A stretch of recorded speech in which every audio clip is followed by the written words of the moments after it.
So Sham, you understand this main principle of meditation is to go within. Yes, it really makes sense. Great, thanks.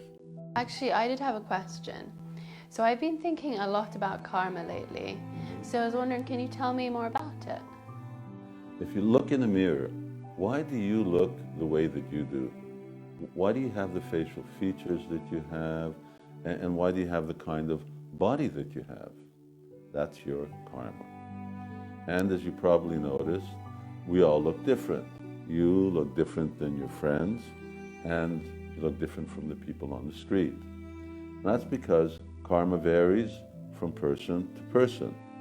And that includes how we look, what abilities we have, opportunities that we get, in short, what happens to us.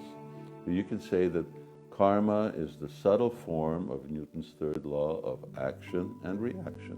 For every action, there's an equal and opposite reaction.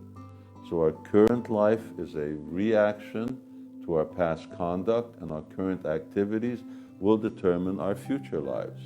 But that's not all. There's another determining factor to influence both present and future, and that's our free will. Unlike animals, as humans, we have willpower, which can alter our karma to varying degrees. That's why we're accountable for our acts. Now, an example of how we change karma is that with, for instance, plastic surgery, you can change how you look. But in the next life, you'll again end up looking like before surgery. And that's because you didn't live out your full term with that appearance.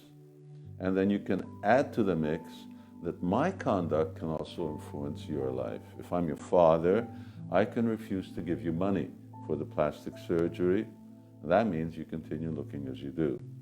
So your acts determine your karma, your will influences your karma influences your will, my will influences your karma, and then it goes on and on.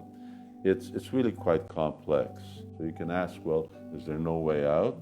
Are we forever destined to take birth after birth, sometimes as a human, sometimes as an animal, sometimes as a tree? Yes, unless in the way that Alexander the Great cut the Gordian knot with his sword, we also sever the bonds of karma with the sword of Bhakti Yoga. You know that Bhakti Yoga is the transcendental yoga of knowledge, surrender, and devotion that's described in the Bhagavad Gita. So if you're interested in getting free of your karma and knowing more about Bhakti Yoga, then study the Bhagavad Gita for yourself.